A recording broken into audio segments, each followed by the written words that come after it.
Welcome back to Who Saved America. This is our second episode of the new season.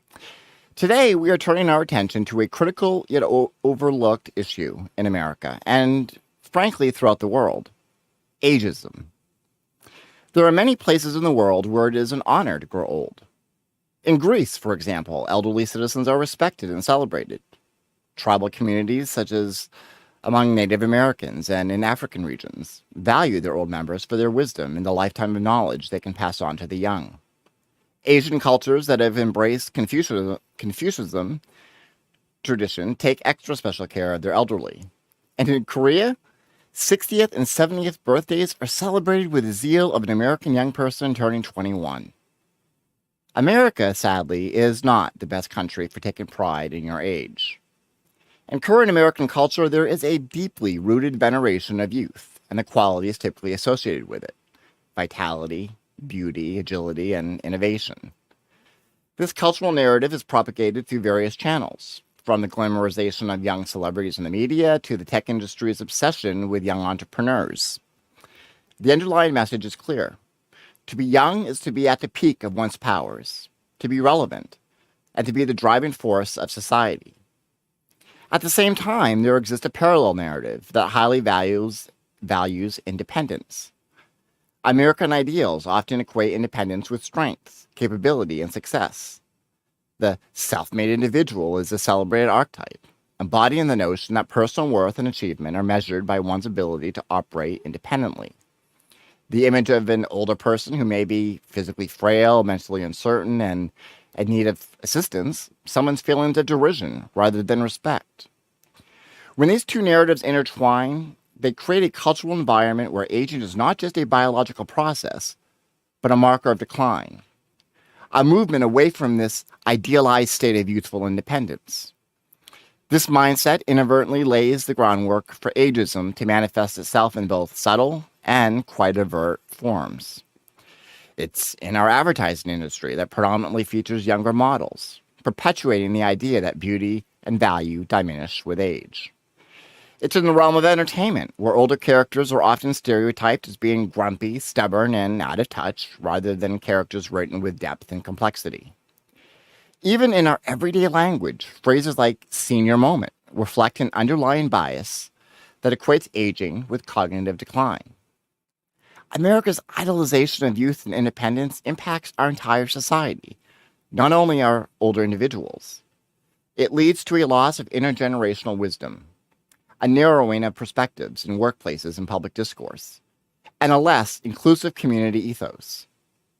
The result of this pervasive ageism is not just a set of negative stereotypes, but a societal structure that undervalues and marginalizes older individuals, overlooking their potential contributions and reinforcing a sense of alienation.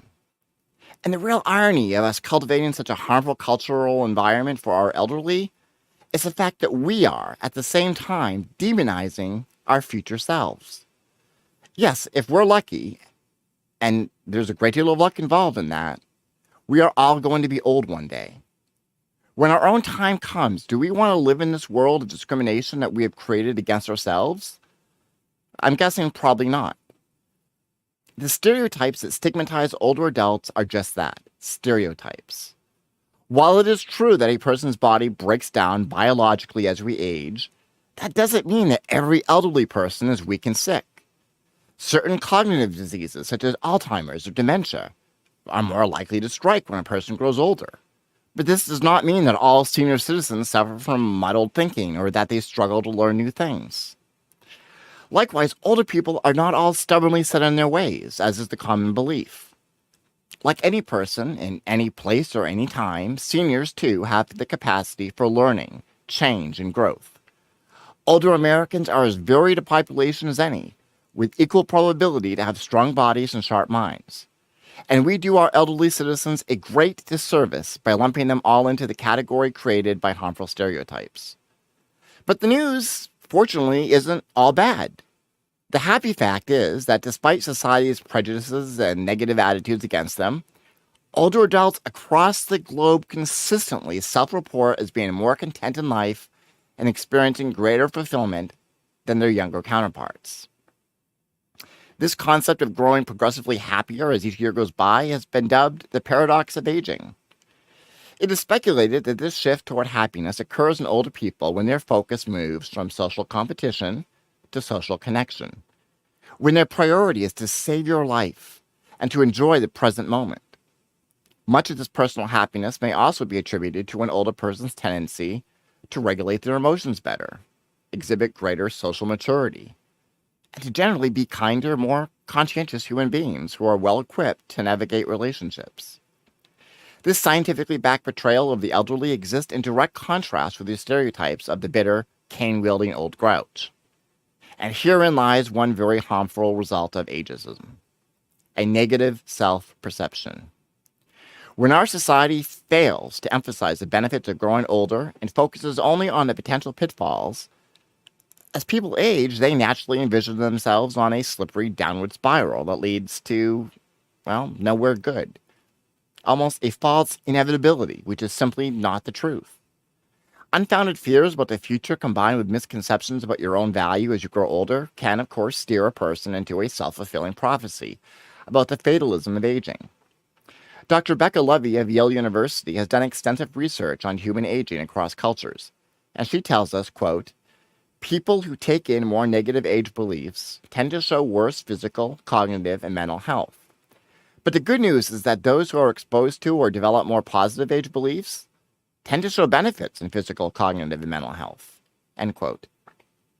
Fostering a more positive cultural attitude about aging and dispelling the stereotypes that growing old means an inevitable physical and mental decline will open doors to the realization that the choices we make in our daily lives about exercise, nutrition, and social interaction can greatly affect the quality of our aging. Imagine if instead of mocking others for getting older and simply writing people off as they age, we were to encourage healthy lifestyle choices and facilitate ongoing social and learning experiences. With a shift in attitudes, the new stereotype of a senior citizen could be of a person not in decline, but of someone embracing every available opportunity to feel happy, healthy, and enriched during the later phases of life. But as things stand now, the stigmatization around aging that is so prevalent in our society leads to two tangible and very harmful ways in which we discriminate against the elderly. The first, surprisingly, is in the field of healthcare, where ageism can have serious implications. Older adults may face dismissive attitudes from healthcare providers, their concerns being attributed to the natural process of aging and thus not thoroughly investigated. Such biases can lead to inadequate care and a failure to recognize and treat conditions effectively. Yet another way that stereotypes may influence medical care is when doctors incorrectly conclude that an older adult is not robust enough to handle more aggressive treatments, such as therapies for cancer and other life-threatening conditions. Sadly, healthcare providers can be all too quick to write off elderly individuals rather than encouraging them to fight against their disease. Regardless of their age, all citizens deserve to be presented with an honest assessment of their choices when it comes to matters of personal health. A similar case is true, and this is perhaps most saddest, is in the mental health care field, where professionals tend to not receive adequate training in geriatric psychology. There is a pervasive belief that older adults are destined to be depressed by default and are therefore, quote-unquote, incurable. Combine this with the idea that elderly individuals are less likely to seek mental health care due to long-standing stigmatism. And we find many people who are needlessly suffering from conditions that are potentially treatable with medications or simple therapy. The second place ageism frequently rears its ugly head is in the world of employment. Let's start with some startling facts. According to a study by the AARP, 2/3 of workers between ages 45 and 74 say they have seen or experienced age discrimination on the job. This discrimination can take various forms, from being passed over for promotions or important projects to assumptions that older workers are less capable with technology, that they're resistant to change, or simply not as up-to-date as their younger colleagues. Such experiences not only affect the morale and self-worth of older employees, but can also lead to premature exit from the workforce or prolonged periods of unemployment. The impact of this ageism isn't confined to individual experiences. It has broader economic implications. The National Council on Aging highlights that ageist attitudes can be costly to the U.S. economy. When experienced workers are undervalued or pushed out of the workforce, their wealth of knowledge, skills, and experience, goes with them. This loss is not just a human resource issue. It translates into tangible economic cost. Consider the lost productivity. Older workers often bring critical skills, a strong work ethic, and invaluable experience to the table. When their potential is not utilized or when they are forced out of the job market, the economy loses out on this contribution. This loss is particularly acute in industries where experience and accumulated knowledge are key. Furthermore, the cost of unemployment or underemployment among older adults has ripple effects. It can lead to an increased reliance on Social Security benefits and other public resources, earlier than would have been necessary if these individuals were gainfully employed. This increased strain on public resources is another way ageism can indirectly impact the economy. Moreover, the cost associated with hiring and training new employees to replace experienced older workers who leave can be quite substantial for businesses. The loss of institutional knowledge and the time taken for new employees to reach the same level of proficiency can affect the company's efficiency and bottom line. But beyond these direct economic costs, there's a less tangible but equally important cost in terms of innovation and diversity. Diverse workplaces, including those with a range of ages, are shown to be more innovative and effective. When older workers are marginalized, companies lose out on the unique perspectives and varied thinking that they bring. This diversity loss can stifle creativity and hinder problem solving. But what is the underlying cause of this bias against older workers? Is our cultural narrative that youth are the kings of innovation and productivity accurate? No, absolutely not. Scientific studies, in fact, challenge the many stereotypes surrounding senior workers. Research published in the American Journal of Geriatric Psychiatry found that older adults consistently demonstrate increased emotional stability and improved conflict management skills. Their life experience translates into invaluable wisdom, a resource that, unfortunately, remains underappreciated in many sectors. The stereotype that aging invariably leads or brings cognitive decline and reduced professional competence is deeply flawed. In fact, a growing body of scientific research challenges this notion and suggests the opposite in many respects. I mentioned a study published in the American Journal of Geriatric Psychiatry that sheds light on the unique strengths of older adults and what they bring to various aspects of life, particularly in the workplace and social settings. One key finding of that study is that older adults often exhibit increased emotional stability. This stability is not a trivial attribute.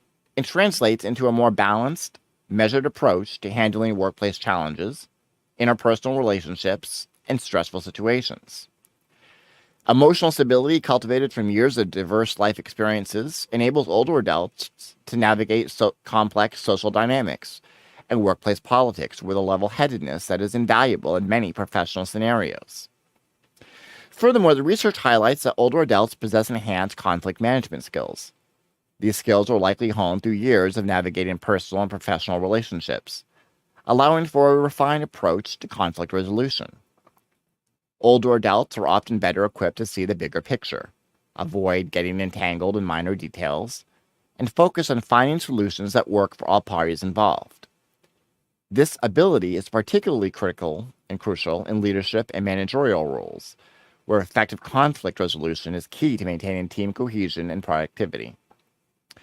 Beyond emotional stability and conflict management, the life experience of older adults translates into a deep well of wisdom. This wisdom encompasses not just technical knowledge or expertise in their respective fields, but also includes insights into human nature, ethical considerations, and long-term planning. The value of this wisdom is immense, yet again it remains underappreciated and underutilized in many sectors. In industries where innovation and quick decision-making are prized, the more reflective, considered approach of older individuals can provide a necessary balance, helping to avoid pitfalls and foster sustainable growth. Furthermore, older adults often have a vast network of professional and personal connections, cultivated over many years. This network can be a powerful resource for mentorship, partnership, and knowledge sharing within organizations and industries. Last but not least, we shouldn't overlook the fact that many of our most revered artists, scientists, and leaders produce some of their finest work during their later years. Once again, thus dispelling the notion that older people are less creative or less open to new ideas. Recognizing and leveraging the strengths of seasoned workers is not only fair and respectful to older individuals, it's also beneficial for society and our economy at large. So how can we challenge ageism? The first step is to begin recognizing it when we see it around us. Ageism isn't always about outright discrimination. It's also in the subtle jokes about being over the hill or in the assumption that someone older can't use technology effectively. We must confront our own biases. Ask yourself, do I make assumptions about someone's abilities based on their age? Do I value the contributions of older individuals in my workplace, family, and community? Here are some concrete examples that can help us to recognize and alter our biases. And the key words here are recognize and alter. First, we'll begin in the workplace. Recognize. Ageism can be as subtle as constantly assigning less challenging projects to older employees based on the assumption that they can't handle more complex tasks. It might also appear in the form of jokes about someone's age, especially remarks implying that older employees are out of touch. Alter. Encourage a culture where tasks are assigned based on skill and interest, not age. Implement training programs that are inclusive of all ages and create mentorship opportunities where older and younger employees can learn from each other. Celebrate achievements and milestones for employees of all ages equally. Let's move on to marketing and media. We'll start again with recognize. Ageism is often perpetuated through marketing and media that exclusively focus on young demographics, ignoring or stereotyping older individuals. Advertisements seldom feature older people, and when they do, it's often in roles that are passive or dependent. Altering our steps. We can advocate for and support media that portrays older individuals in diverse active roles. We can choose to consume and promote content that represents aging in a positive, realistic manner. Let's move now to healthcare. In healthcare settings, ageism might manifest as medical professionals dismissing health issues as just part of getting older, without a thorough examination or considering the patient's active lifestyle, for instance. We can alter this. Well, if you're a healthcare provider, ensure that you're treating each patient's concern seriously, regardless of age. And if you're a patient or caregiver, please do not hesitate to ask for comprehensive care and second opinions. In technology and innovation, there's a common stereotype, as we discussed, that older individuals are technologically inept. This can lead to condescending behavior when older people seek assistance with tech or are excluded from tech-related tasks or discussions. How can we alter this? Well, we can offer tech training that is respectful and tailored to individual needs, regardless of age. We can include older employees in tech-focused projects and discussions, valuing their perspectives. Let's move on to our personal relationships. Ageist attitudes can sneak into our personal lives too, such as underestimating an older family member's ability to learn new skills or adapt to changes. We can alter this by encouraging and supporting older family members or friends in their endeavors, whether it's learning a new hobby, traveling, or using new technology. Listen to their experiences and learn from their insights. And let's move into policy and advocacy. Recognize, on a larger scale, ageism can be embedded in policies that limit opportunities for older individuals. These can be in forms such as mandatory retirement ages or age-based eligibility criteria for programs and activities. We can alter this by advocating for policies that are based on ability rather than age. Support organizations and legislation that aim to create age-inclusive environments. By recognizing and altering our behaviors and attitudes in these areas, we can take concrete steps towards combating ageism. It's about creating an environment where everyone, regardless of age, is valued and respected for their contributions and their potential. This shift not only benefits older individuals, but also enriches our communities and society with diverse perspectives and endeavors. Perhaps one of the most valuable steps we as individuals can take to change our assumptions about aging, surprisingly, is to just spend more time with the elderly members of our family and community, and to support activities and programs that bring people together in intergenerational fellowship. Confronting the issue of ageism requires a cultural shift, one that acknowledges and celebrates the value and diversity of all stages of life. It calls for a redefinition of independence, recognizing that interdependence is a natural part of the human experience, valuable at any age.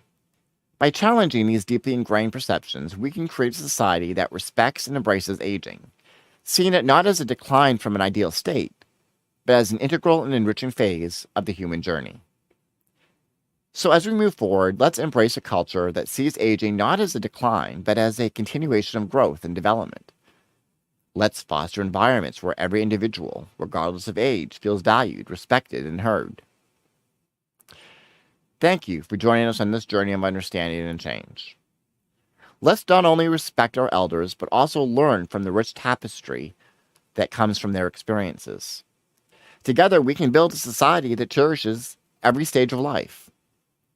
And that, my friends, is the final word up front. My name is Sean Sainhart, and this is Save America. Today's guest has a special connection with the aging process and with breaking the misguided beliefs that we've all internalized about growing older. Rob Schwartz is an award-winning music and film producer. He is a journalist and entrepreneur with 20-plus years of entertainment experience. He is also the son of Morrie Schwartz, one of our culture's most celebrated senior citizens and the subject of the best-selling book and Emmy award-winning movie, Tuesdays with Morrie. Rob is here today to tell us about yet another legacy from his father's life, the newly published book, The Wisdom of Morrie, Living and Aging Creatively and Joyfully. So join us after the break for a deep dive in how to debunk the myths of aging and embrace life as we get older. And I will see you after the break.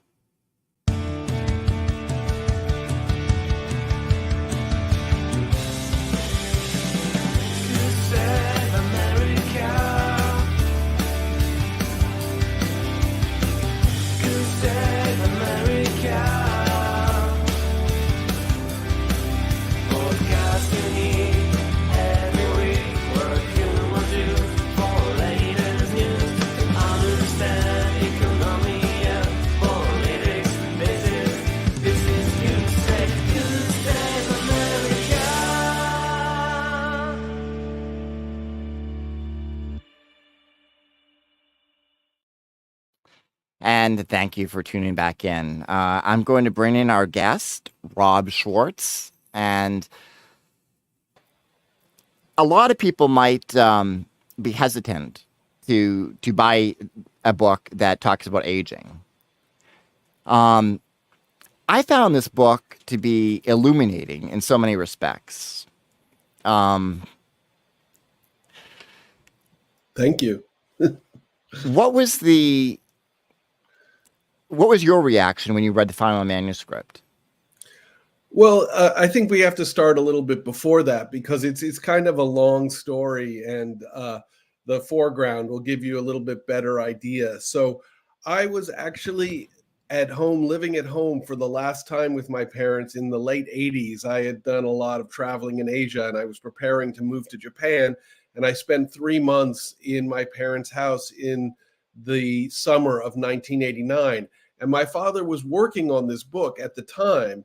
So, we had a very close relationship. We talked a lot about it, a lot about his ideas and why he wanted to write it and, how he was going about it. So I had a real, background in this book and what he was trying to communicate and et cetera. And then actually the manuscript was put in a drawer and didn't surface. I mean, he continued to write it for a couple of years after that. He didn't finish in 1989.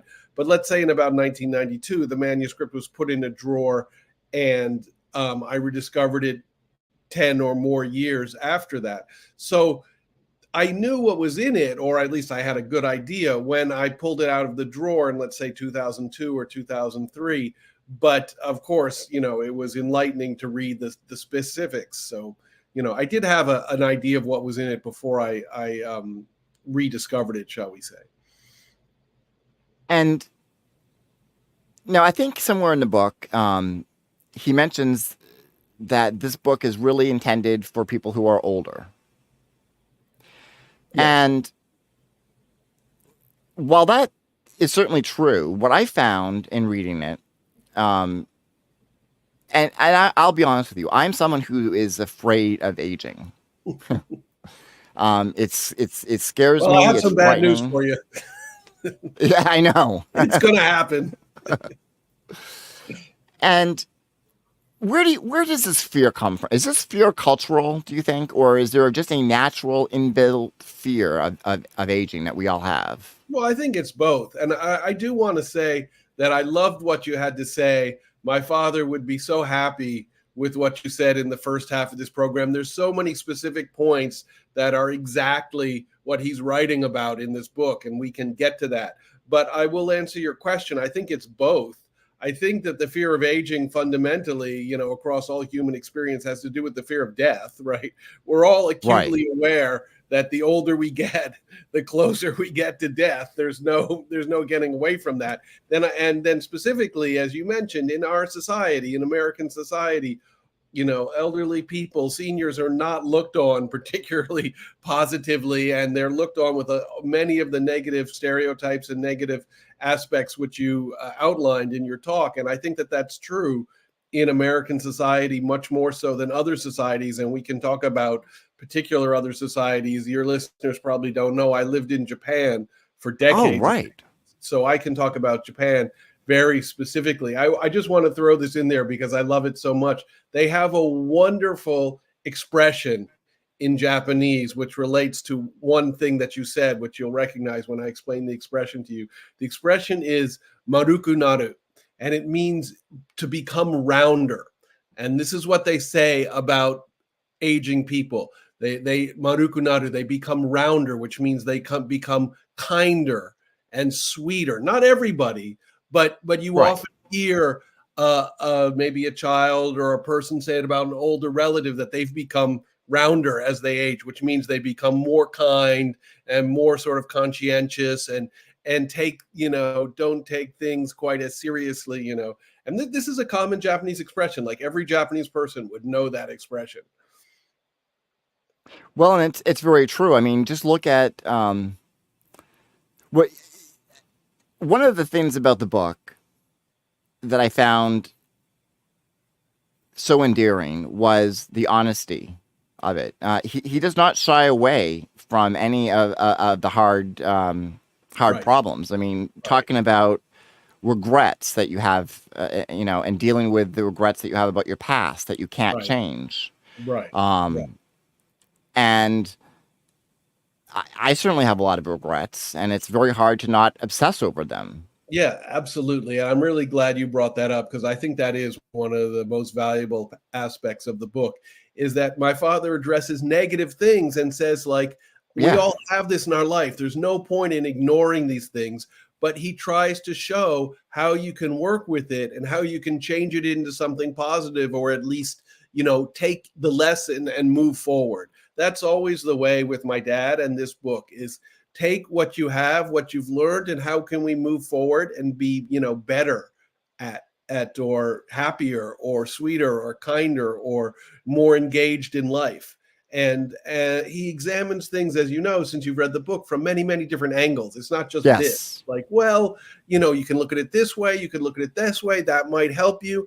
And he's constantly throwing out ideas and techniques, which we can talk about, which, will speak to some people and won't speak to other people. And that's fine. He says right at the beginning of the book, whatever resonates with you, take that and work with it. And what doesn't resonate with you, that's fine. Just discard it. Don't worry about it. I don't expect every single person to resonate with every single thing that I'm Right. writing in this book.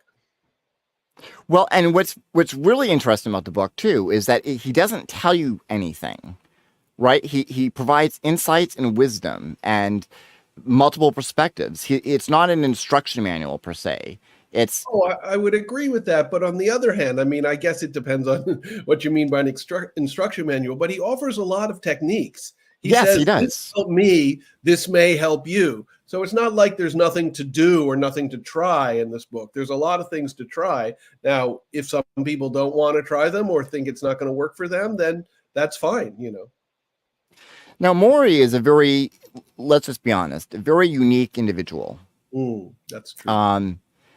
And I my producer and I, we rewatched the Tuesdays with Morrie last night. And it's been a long time since I've read the book, but it's funny because you get this idea, you get this impression of Morrie as someone who doesn't have regrets, right? And doesn't have the trouble that we all associate with aging. And that's not true. I mean, he talks about depression. He talks about life events that have been difficult, and gives a lot of advice for how to confront. Again, for me, the biggest part was dealing with regrets. Right. That advice I took really to heart because the techniques that he offers, well, again, he points out you can't change the past, but you can change the future and you can change how you feel about the past. Right. And well, first of all, I want to draw a distinction because some of your listeners may be a little confused. I mean, Tuesdays with Morrie was this incredible, gigantic bestseller, and the movie was made from it, what you're referring to. I just last year, in the middle of last year, released a manuscript that my father wrote from 1989 to 1992. It's called The Wisdom of Morrie. So a lot of your listeners may not know. There's a new book out by Morrie, and this is what Sean is referring to, not the... Yes. I mean, Mitch's book is a beautiful book, and he wrote it, fantastically, and that's why it was able to sell to 20 million copies. But that's a very small slice of my father's life as viewed through Mitch's lens. So, my father was a pretty complex thinker. He was a university professor in sociology, and he considered all these things that you're talking about, regrets, depression, all of these things associated with aging, which are not, necessarily incorrectly associated with aging. He talks about them and he examines them and he offers you techniques how to, move forward or make this aspect of your life better. So yeah, there it is. The Wisdom of Morrie is very different than Tuesdays with Morrie in the sense that this is really like somebody thinking deeply about these issues and examining them from many, many angles. And not only that, he's really trying to encourage people. So he adds all kinds of stories and newspaper clippings and research and poetry. There's so many different types of writings in this book and so many different voices. It's not just my dad going, oh, this, but he adds lots and lots of stories about seniors, people who are over X age, whatever you think old is, who have done incredible things with their life, who are moving forward. So he's really trying to encourage people with this book, in addition to examining all these issues and offering techniques to people and etc. But this is in some ways, he really felt the necessity to say, like, just because you're whatever age you are, it's not a barrier. Get that out of your mind. And you touched on it in your talk, your introduction about how it's a psychological issue. People reach a certain age and they think like, okay, now I'm done, And if that's your attitude, yeah, you're not going to be very happy, in the last years of your life. As you said, there's a lot of correlation between your attitude towards life and what kind of experiences you have. And that is one of the things that my father is addressing in this book, specifically, of course, because he was a social psychologist. That's basically his field. I want to just touch on that for a moment. In Tuesdays with Morrie, he talks about growing up and losing his mother and wanting to be a teacher. And I'm just curious, what again, your father is such a unique individual, a very revered figure. And it's almost, there's this temptation to sort of idolize him, right? And that's where I think your book, the book that you're promoting here, your father's book, that's where it really comes into focus that no, he's a regular person that goes through all of the same trials and tribulations. And that was hard for me at first from the whole Tuesdays with Morrie is because you get this idea of this mystic, if you will. Right. Someone who, doesn't give into these things. And the book really touches upon it in a very honest and upfront way. And absolutely, it forced me to confront a lot of my fears, which I wasn't really prepared to do I'm still not prepared, really. But I found the book just to be life affirming in so many respects. Yes. And Yes. Yeah. I would disagree with your father about this being a book for older people. I think everybody should read this book because it does provide a roadmap. Yeah. Oh, I agree with you. I think that there's a tremendous amount of valuable stuff in there for people of any age. And I'll tell you a little bit of the background that will give you an idea of why my father put that in the book. I mean, my father actually wrote this book because, and you also touched on this in your introduction, it doesn't exist as much anymore, certainly not in the university community. But when my father was 65, he was a professor at Brandeis University. The university suggested that he retire, and he politely declined. And when he was 68, they suggested that he retire, and he politely declined. And when he was 70, which was in 1986, they demanded that he retire. They forced him to retire at 70 years old when he was still, perfectly in charge of all his faculties. And in fact, my father never had any cognitive issues. Of course, he died, younger than we would have liked because of ALS, which is very well known, at almost 79. But he never lost any remote, even the slightest amount of his faculties. So he was completely able to still teach, and he loved to teach. He loved students, and that comes through a lot in Tuesdays with Morrie and in this book, The Wisdom of Morrie. But when he was forced to retire at age 70, he had to deal with the fact that society viewed him as an aging person, and he didn't view himself that way. So he had to, and there's a lot of reasons why he didn't view himself that way. He was around young people all the time. He had an incredible amount of energy. But in any case, once he realized that society viewed him that way, he had to deal with it. And he realized he wasn't that comfortable with being viewed that way. So he had to look into himself and say, why aren't I comfortable with this? And that the result of that is this book, which, as you say, he exposes a lot of his, issues and his weaknesses and his worries and his regrets. And that's a big part of this book, to struggle through those things. And just a few asides, you talk about that in Tuesdays with Morrie, they touch on the fact that he lost his mother at a very young age, which was a huge event in his life at 8 years old. He talks about it in detail in this book, in The Wisdom of Morrie. He talks about it, and he talks about the mourning process for Right. over his whole life. He basically mourned her the rest of his life. And there was a very important episode in his life when he was about 55 years old, when he felt he really started to mourn her properly. So that just goes to show you, this is more about death, which is, somehow in some way my father is associated with that because he talks so openly about it. But there is some aspects of that in this book as well. But I think you're right. I think he exposes a lot of his weaknesses and his vulnerabilities and his worries, and he examines them and tries to move beyond them and show other people how to move beyond those things as well.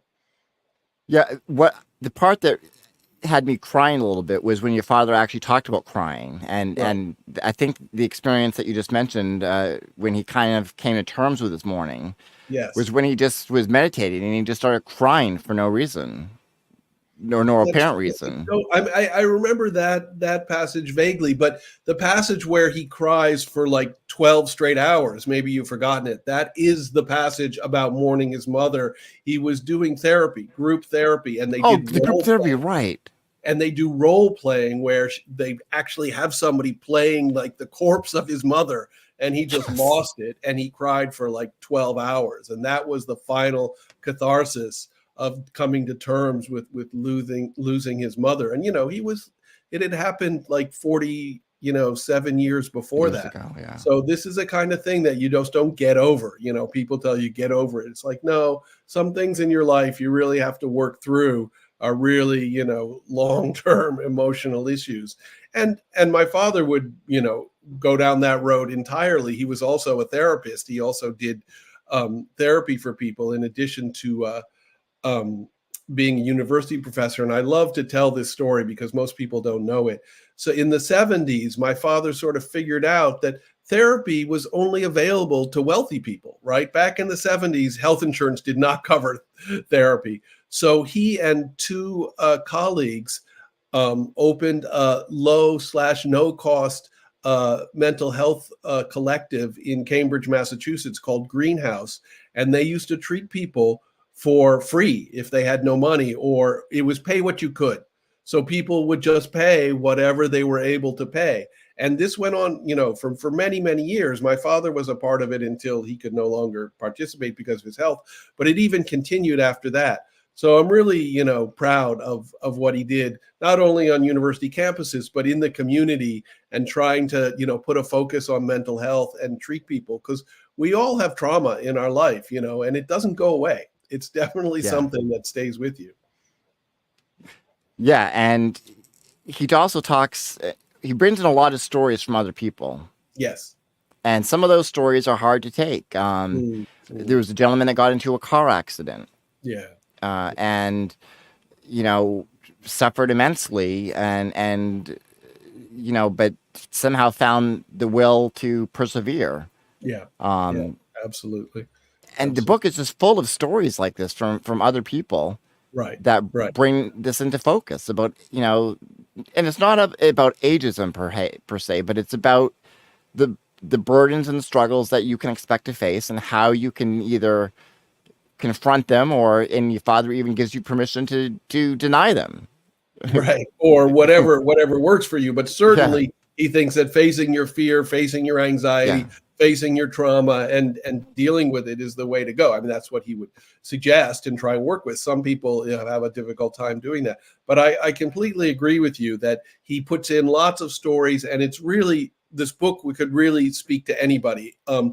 He was particularly concerned with aging. And I think that you'll remember this. He not only, talked about it in general and very specific incidents, but he coined a new term. In the book, my father coined the term age casting. And the term comes from typecasting in film, right? And the idea of age casting is that seniors are cast into a role which is essentially useless for society, right? They're no longer allowed to have jobs. They're not thought to be competent, as you touched on in your introduction. And, he thought that this was just so wrong and so counterproductive that it needed to have its own term. And so he coined the term age casting. So I'm trying to get it out there so people recognize it. And I mean, I'm not the first person to say this.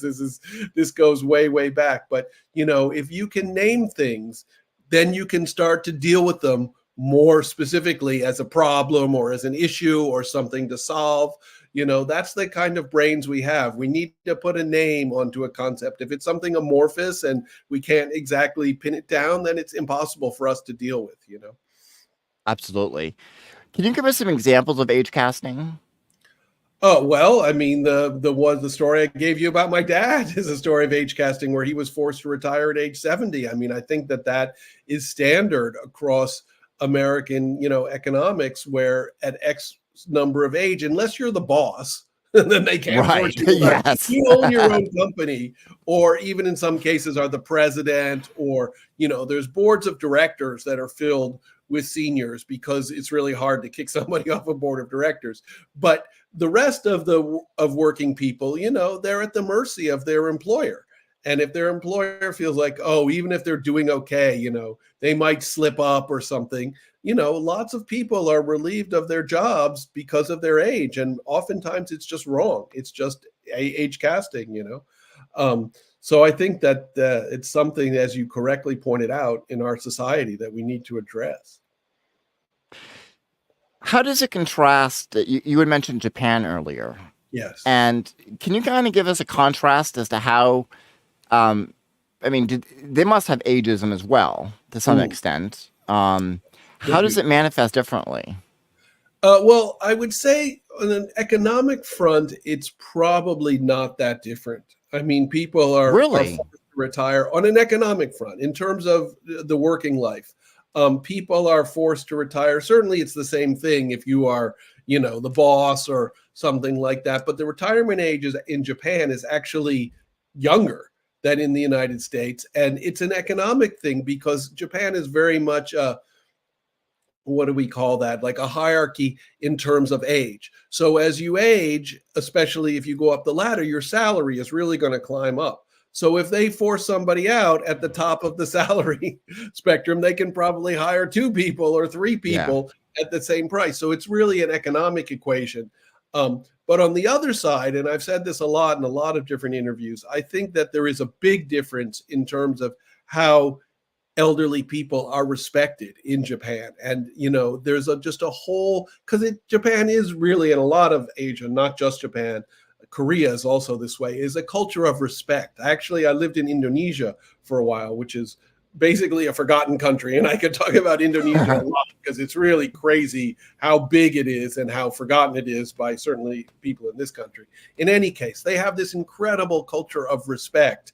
And the older you get, the more respect you get, which is just not how it is in our country, right? But I would say that's how it is in Japan, that's how it is in Korea, and that's how it is in Indonesia. Elderly people are really respected for, the wisdom that they have, for just the fact that they've been able to survive on this planet for that long. Yeah. Well, and again, you look at like Albert Einstein, someone who, aged and was cognitively well throughout his entire life. Yes. And did some of his best work when he was older. Right. We see this with artists. We see this countless examples of this. Right. And yet, for some reason, we discredit that and we devalue it in our society. Particularly in American society. And I think you explained it very well in your introduction. I mean, it has to do with people thinking, oh, they may be cognitively on the decline.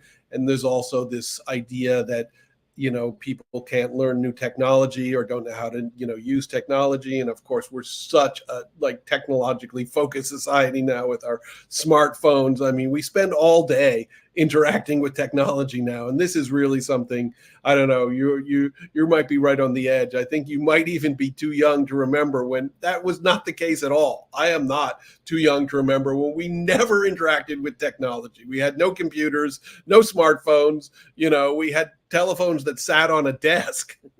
That's a long time ago, admittedly.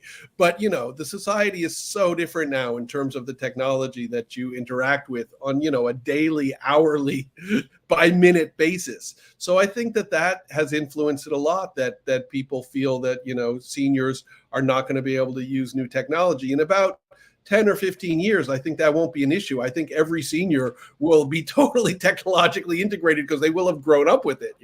It's only seniors now who didn't grow up with technology, my generation or the generation ahead of me.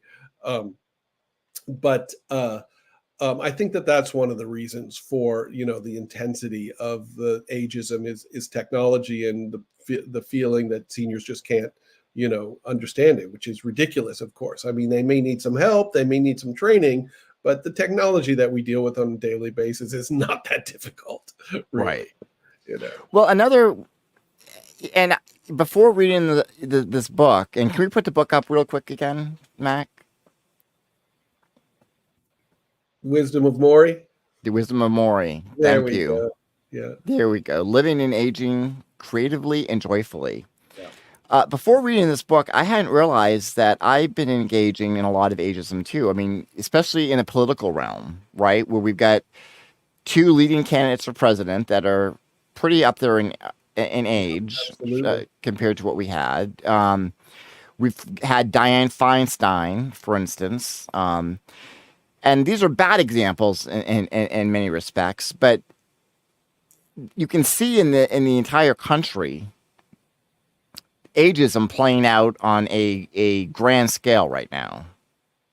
This is a tough one. I mean, I have a lot to say about this. I know your show was introduced to me as a political show. So I thought that we might touch on some political subjects, which I'm fine with. And I can talk about my father's political beliefs if you like. But I think that this is a tough one because there's an overall belief in this country. And this is on both sides of the political spectrum, and we can talk about that if you like. I think we have very similar views, but that's okay. We can talk about it. There's a belief in this country that the system is not working. And it's a belief that I happen to ascribe to, and I think that you probably ascribe to it as well. I think that our beliefs of how the system is not working is very different than some other people's beliefs on how the system is not working, but we'll leave that aside for right now. So if the system is not working, it means the system, people who are running the system are not working. And generally, by and large, people who are running the system are older, are seniors. I mean, okay, we may have some senators who are in their 40s, or we have AOC, or we have other people Right. who are younger. But if you look at the median age of a senator, I would imagine it's probably 60 or even older. So that it gets melded in with this idea that the system isn't working. So that's why this problem is really hard to unpack and say, sure, we shouldn't be ageist, but on the other hand, it would be great to have some fresh blood in politics. Maybe people have a new perspective and can actually try and make things work better for your average person. You know, I'm sure that all of us meaning most of the people listening to this program and yourself, believe in term limits. I mean, Yes. you know, I'm from Massachusetts, and I'm not criticizing the man, but you realize that there was a person who was senator from the time that I was born until I was something like 50 years old. He was a senator from the day I was born. His name was, of course, Ted Kennedy, right? Right. You know, we all think is a fine senator, but that's maybe not the best system to have somebody who is a senator that long. So it's hard to unpack the problems with our system with the problems of, people who are running the system happen to be senior citizens. I think it's kind of a separate problem from the ageism that we see in everyday society. Well, like a lot of people, for instance, are questioning, well, I don't know that I will vote for Joe Biden because, his age. And I think in that respect, it's really put a spotlight on aging in this country. Right. And right. what's been sad, though, is that we haven't seen a constructive dialogue emerge, which is a perfect opportunity for that to happen. Right. And it's a perfect opportunity for people to read this book, because this book really lays out some groundwork for dealing with not just ageism, but aging gracefully, aging and being authentic. That's what I find the overarching message of the book is authenticity. Right. Authenticity and also being engaged. I mean, there's a lot of different techniques that my father offers in the book, as we've talked about. But fundamentally, he's like, you need to engage. You need to engage with your family. You need to engage with your friends. You need to engage with your colleagues or whatever you're interested in. You need to pursue. You need to engage with society at large. You know, we find for a lot of aging people, they tend to withdraw into their own little world, withdraw from friends, withdraw from their community, and be, less responsive, less communicative. And my father is saying, this is not the way to go. This is not going to help you. This is not going to make you feel, active or loved or, what have you. It's basically going to lead to a lonelier and lonelier life. So he's really he thinks it's really important for people to engage, personally and intellectually. He wants people to engage ideas intellectually on whatever level that is comfortable for them.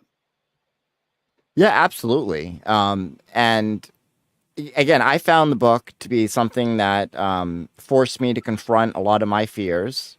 But it also allowed me a bit of closure too, I think, in many respects. In what way? I've been learning more since reading the book, I've been learning a lot more to accept the fact that, the past is the past. You can't change it. Right. But you can, again, change how you feel about it and how you perceive it. Right. And you can change that in the future. I've always been afraid of death. My entire life, death has just scared me. Right. And so the book was hard to read from that perspective because, it forces you to confront, look, you're going to die. Ooh. And I also found it unique, and I never thought about it before, is the luck of being able to even grow old. Yeah, absolutely. How lucky that is. Yeah, it's funny you should say that, because my father had a little joke he loved. He was saying, aging is tough, but it beats the alternative. I guess it. And that's the case, there is luck involved. I mean, I don't want to like lecture people, but obviously there are a lot of individual choices that you can make that will extend the Yes. possibility that you can make it. I mean, smoking is really unhealthy. There's X number of things that we know is really unhealthy that decrease your chance of making it past X age. So there's a lot of things that you can do with your lifestyle, but certainly luck is involved. Certainly luck is involved, and that's just something that we have to accept. And I think that, that's part of the book. This book, that was a big part of Tuesdays with Morrie, the idea of acceptance. We have to accept things in this world. That's just the way that it is, including the fact that we're going to die, and you have to take that on board, and then you move forward. And whatever helps you move forward and be more engaged and more kind, as you put in your introduction, and more loving, those are positive things, and that's what the Wisdom of Morrie is about, is finding the things that will help you move forward and be more engaged in the world, more constructive, more loving towards, your family, but also society in general, more kind to people. I mean, that is absolutely a part of the book and a huge part of my father's life. In some ways, this book is really sort of like, and he described it this way to me, his life's work, because all of the other books, not all of the other books, most of the other books that he published before this were academic and, Right. Really meant for academics. And he did work on a couple of books. He wasn't the lead author necessarily on books that were more for the general public. But this is his book, and it's really meant for the general public, as you said. It's meant for everybody, not just seniors, though he's addressing particularly aging because that's where he was in life, and that's the problem that he saw, ageism, which you discussed in great detail. But it really is meant for everybody as encouragement to, like, you can live a more loving, more fulfilled, more active, more engaged life. And it's really not all, but let's say the majority of things are in your hands. There's some things that are out of your hands, but the majority of the things in your life are in your hands and allow you to achieve what you want to achieve. When your father was diagnosed with ALS, how did that sort of transpire? Was there I mean, there must have been obviously a fear that kind of hit, but I mean, how did his life philosophy kind of prepare him for that diagnosis? Wow, that's an interesting question. So I'll give you a little actual, like, factual recap, and then we can try and answer your question.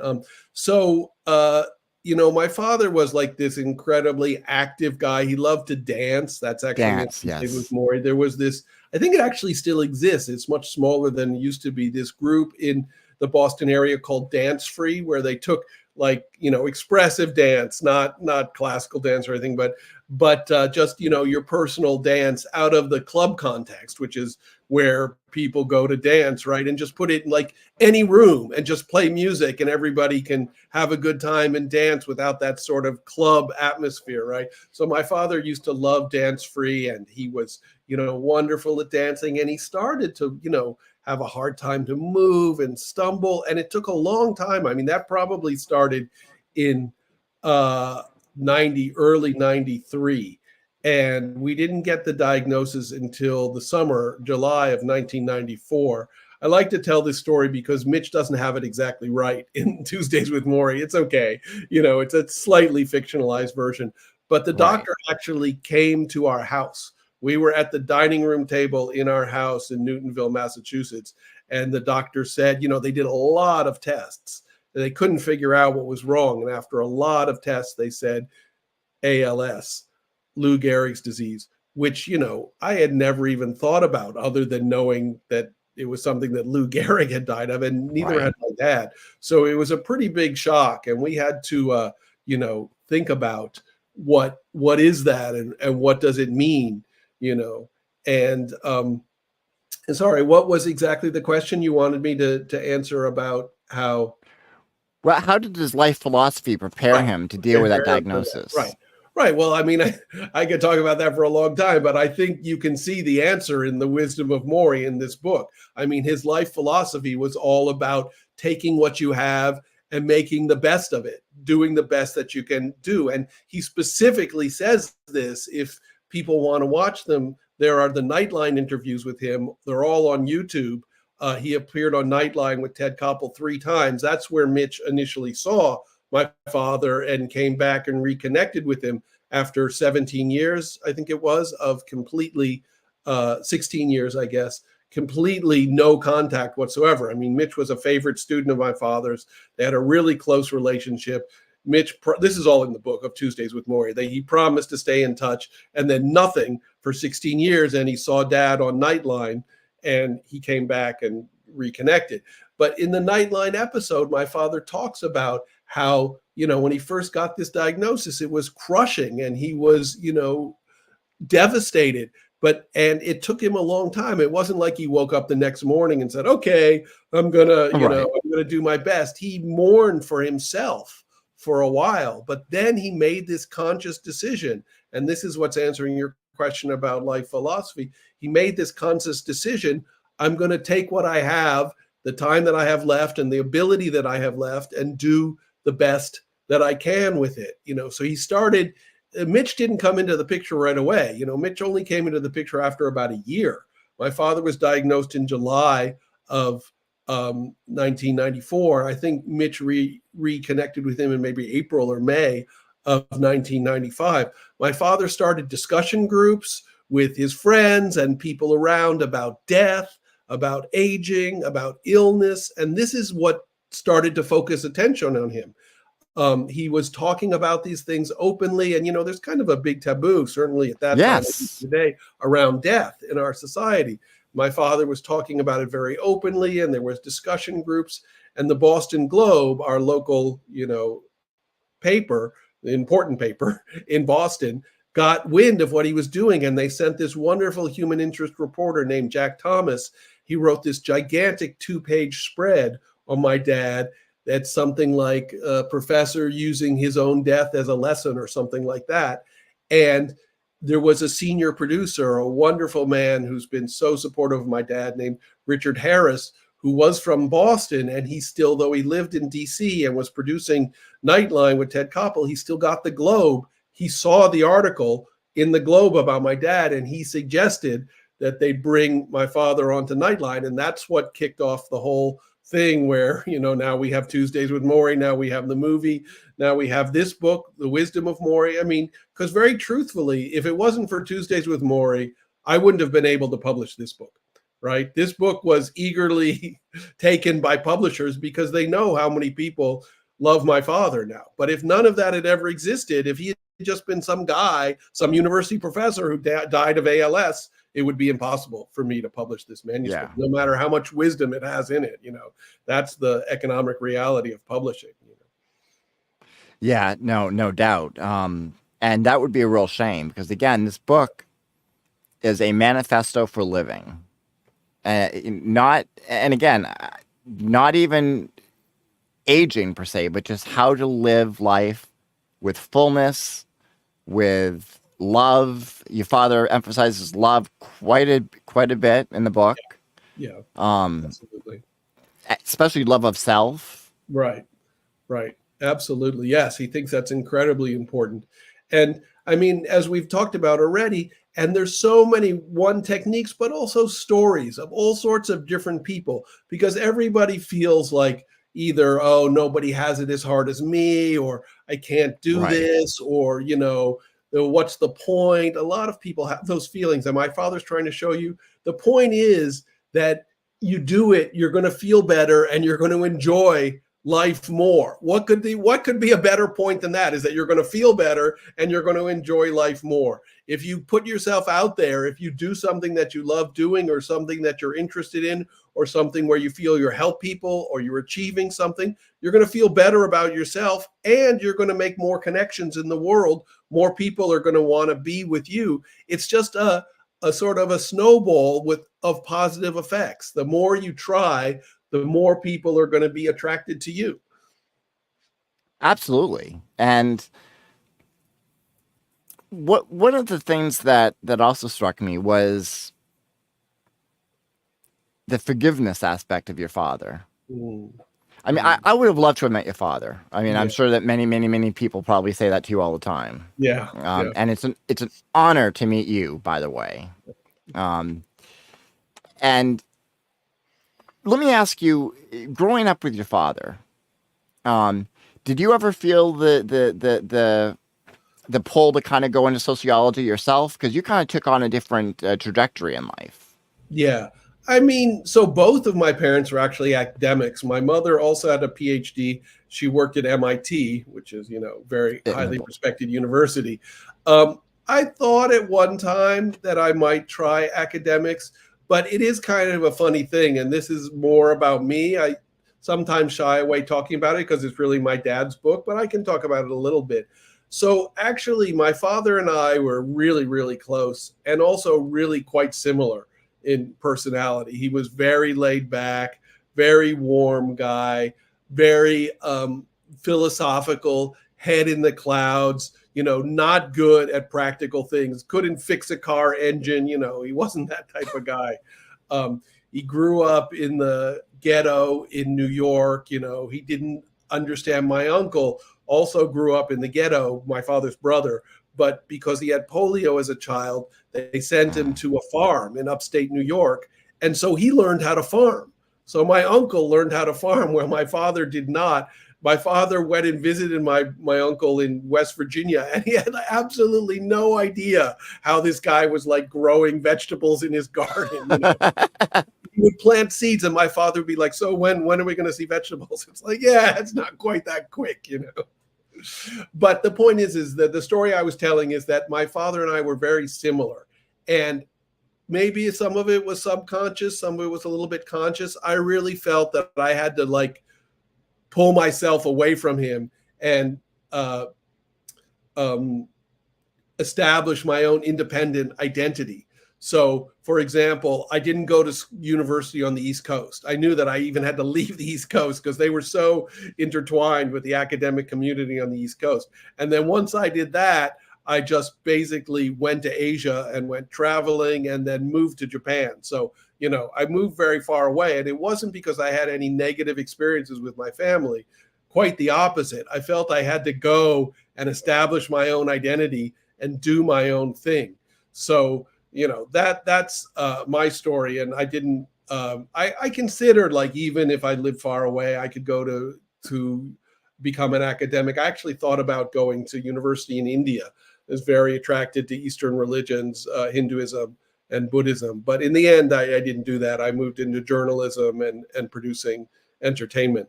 But that's the answer to your question about whether I thought I would go into academia.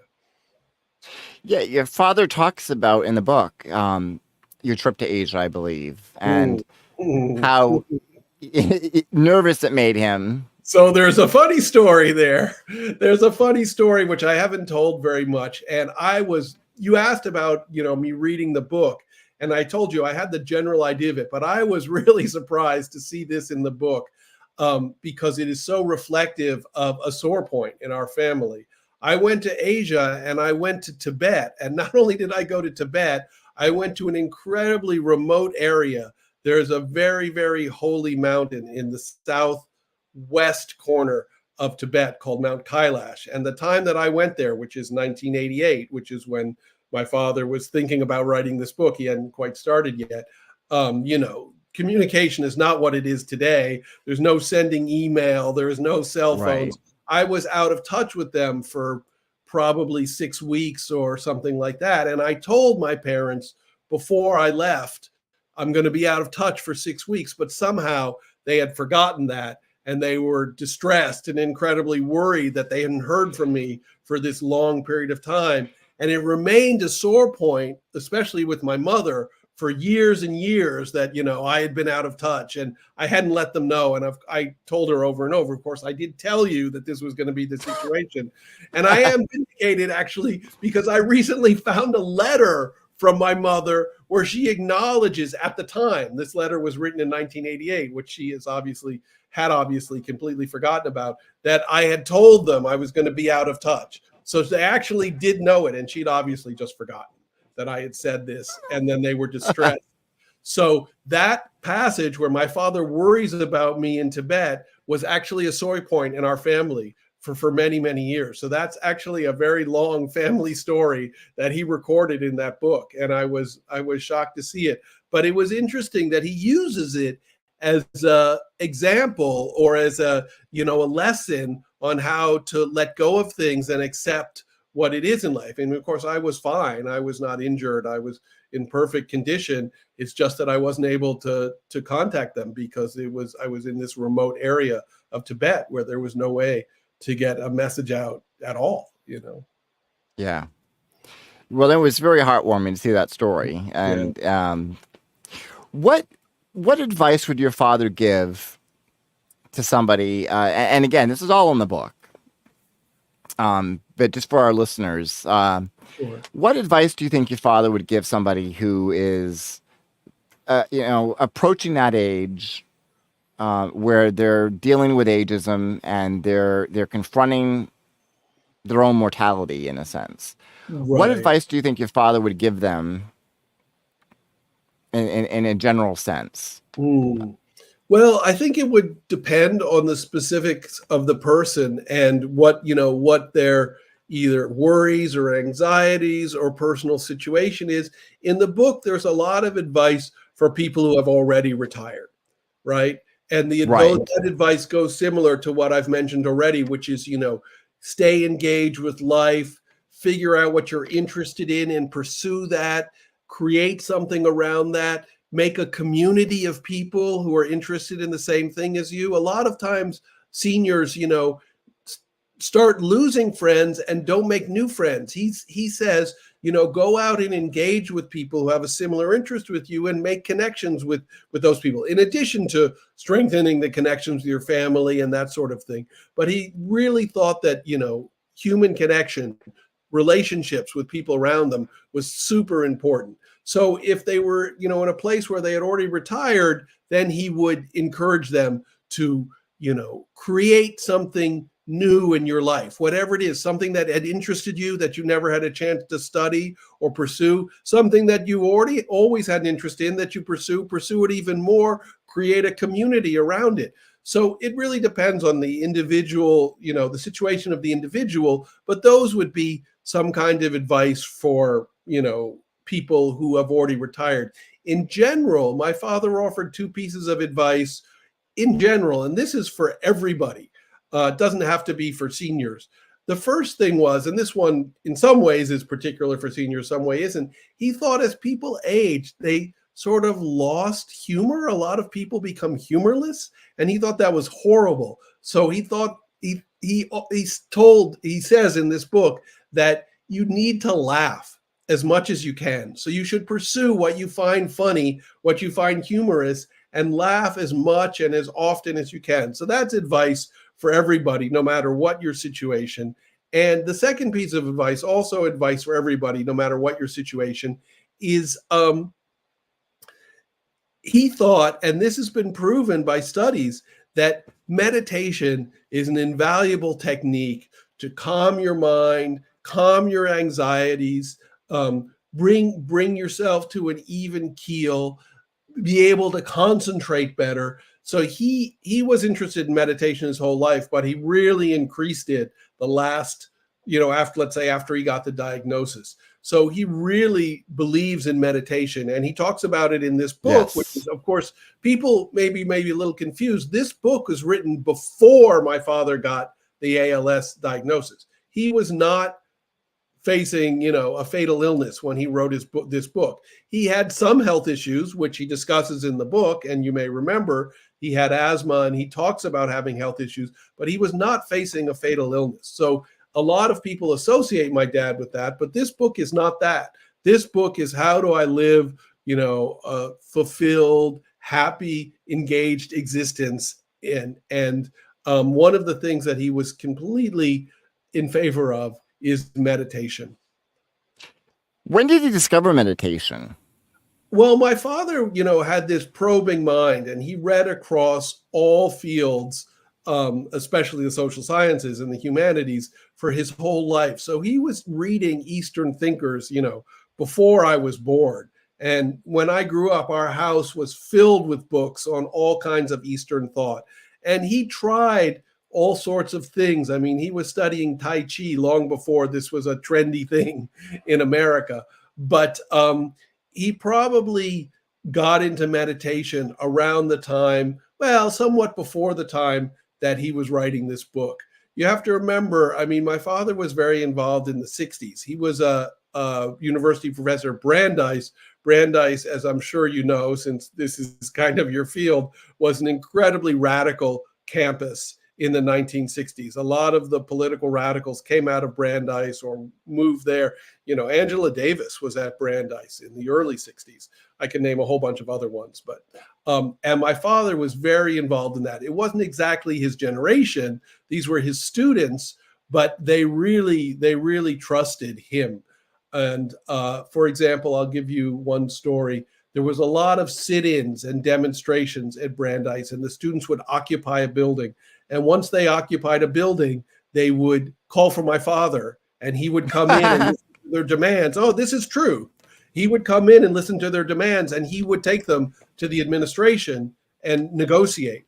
And I have, images of, I was there in some cases, of him climbing through windows in buildings because, the door was completely blocked in these sit-ins, and negotiating with the students. And it's because they trusted him, So this was a big part of his life. And he read, and TM, this is, I was going to connect it to meditation, TM, Transcendental Meditation, really took off at this time. So he was aware of it, and I think he dabbled with it, but meditation really became important to him, I would say, around the time that he was writing this book and thereafter. So, somewhat later in life for him, he was in his, or let's say probably in his 60s, he really started to meditate in a concentrated way.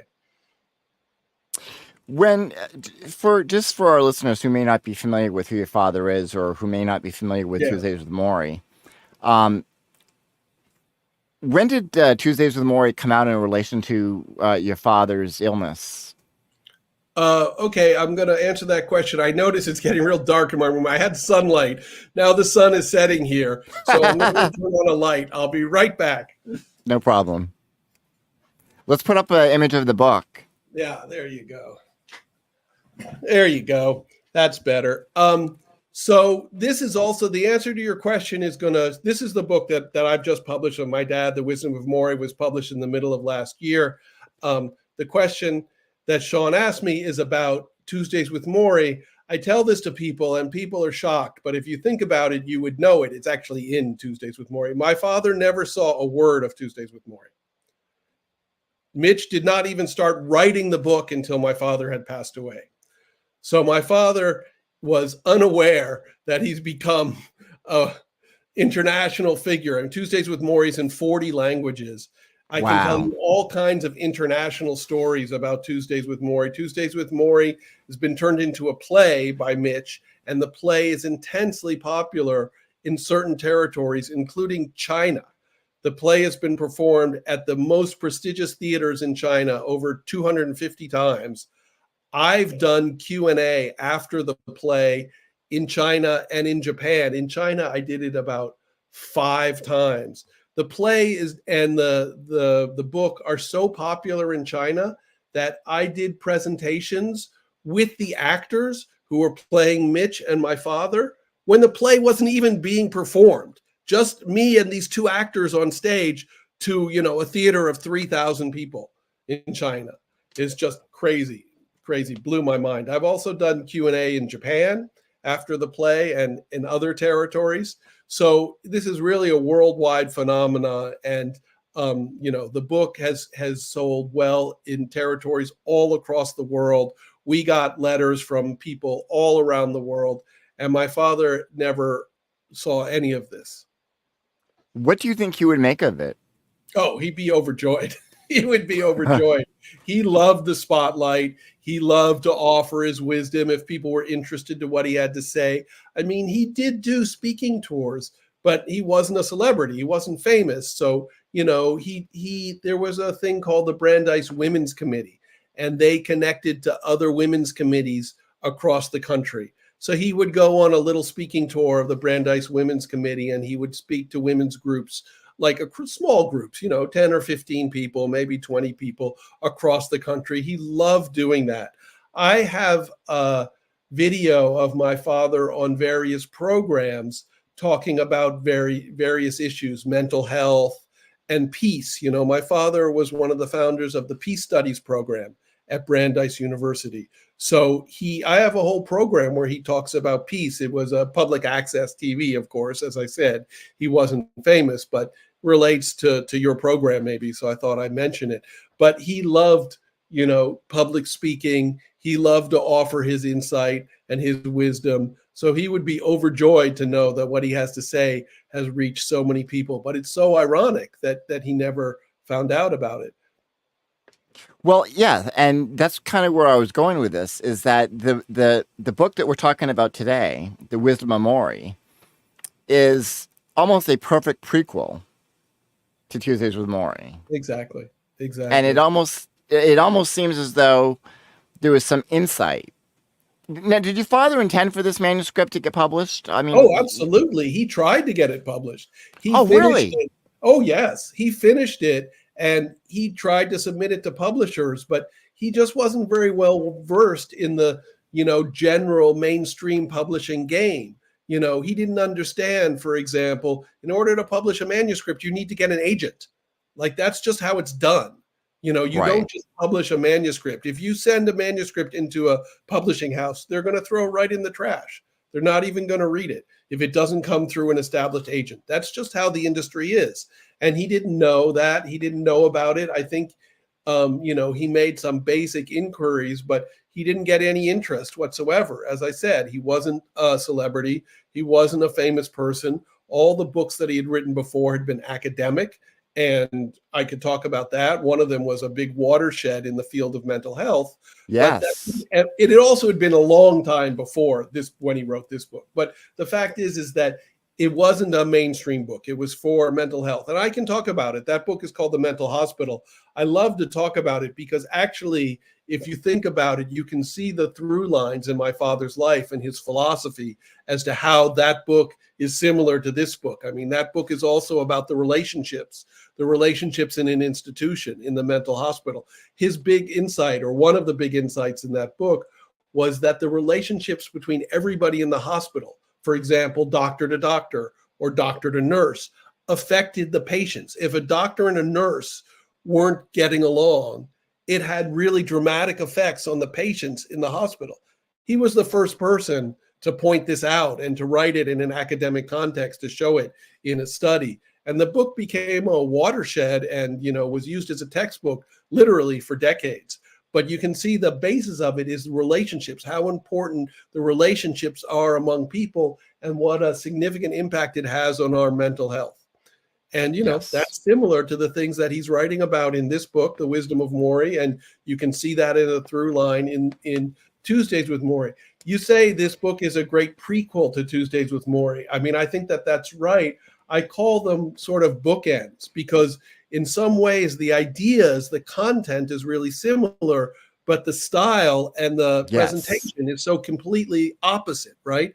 Mitch writes these really compact, tight, succinct, concise sentences. And the book is maybe this big, right? This book is, my father is, I wouldn't say he's verbose, but the sentences are longer. There's way more analysis. He was a university professor. The book is this thick. It's got a lot to say about a lot of different issues, So the presentation is almost completely opposite. But the ideas are very, similar. They're my father's ideas about life and what is important in life. So you can see that this is the same person that is being talked about in Tuesdays with Morrie, and ideas are being presented in Tuesdays with Morrie. And there's a lot of other ironies. Tuesdays with Morrie was published 25 years earlier, but this book was actually written earlier, right? Yes. So which is the prequel to which is hard to say. In some ways, Tuesdays with Morrie is the prequel because it came out first, and it's the general outline. And this book is the examination, is the analysis of the ideas and expressing them in a much more sort of rich and detailed fashion. Absolutely. I mean, again, I love the And you would mention this yourself, the blend of poetry that's used in the book, the metaphors, the stories of other individuals. I mean, it Right. really is a concise, in-depth read Yeah. across so many different subject matters, and all kind of culminating into this masterpiece of life. Well, thank you You know, very much. Yeah, thank you very much. Certainly, you can tell from this book, there was a lot of poets and a lot of thinkers that my father loved, and he wanted to get their stuff into this book, even in just, one paragraph or one yeah, page or something like that. And then, in addition to that, as I've said, he was really engaged with life and the world, and he just loved people. So he was really engaged with mass media. He read 2 or 3 newspapers a day, and there's a lot of stories that are directly taken from newspapers, from the Boston Globe, the New York Times, yes. magazines, just Time and Newsweek. There's stories that are just taken straight out. And it was actually a big chore to clear all the copyrights of all of those publications, but they were all very generous. So, but yeah, there's a lot of stories about people where he thinks it shows you something about how to live and how to, conduct your life after a certain age. And so it's really, makes for a varied read. It's not just reading one person's voice the whole time. What was the timing of when you decided that you wanted to try to publish this book again? Right. Well, Was it there an took me a really impetus? long time. Yeah, as I've described, I mean, I discovered it long before it actually got published. It took me a really long time for many different reasons. One of the reasons was that I was very busy. I was living in Japan. I was working at a record label. I produced films. I would travel back and forth between Tokyo and our family home in Newtonville, Massachusetts. And so, I would really only work on this project when I got home. And then I would go back to Japan, and I was working on international projects and all kinds of things. And then for many years, I worked at the national broadcaster of Japan, which is called NHK. I worked in their news division, writing news scripts. So I had a lot to do. So that was one thing. My mother was also very heavily involved with the Yes. publishing of this book. So my mother actually edited most of my father's academic work, and she had a really good handle on his voice and how to edit him. So she helped me edit this book. So that's another reason why I could only really work on it when I went back to the United States and spent time with her. So I had a lot of back and forth with my mother on how to edit it, what to do, what to add, what not to add. And, that slowed down the process considerably. There was, a lot of discussion on what to include. All of the words in this book are my father's. Sometimes people misconstrue this as somehow I put this together from notes, or, Right. I'm reconstructing my father's writing. Not at all.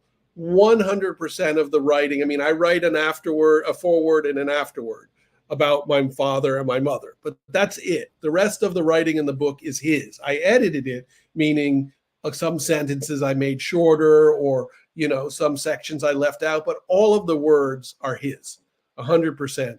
But we had to decide, what are we going to take out?